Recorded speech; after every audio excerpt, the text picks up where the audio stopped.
Hi friends, in this video I'm going to explain you how to chat or make a call in WhatsApp without saving a contact.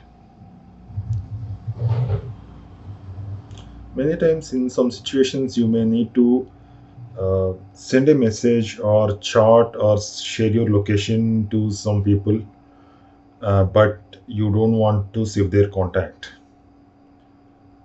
You need to share your location to a delivery guy. So in that situation this tutorial will be useful to you.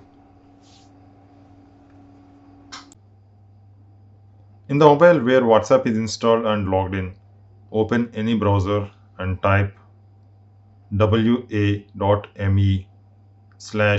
mobile number which you want to chat. Mobile number must be entered along with the country code.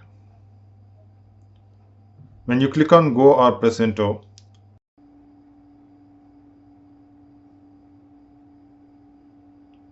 a chat confirmation window will appear. Click on continue to chat. It will open WhatsApp app where you can chat or call with the unsaved number.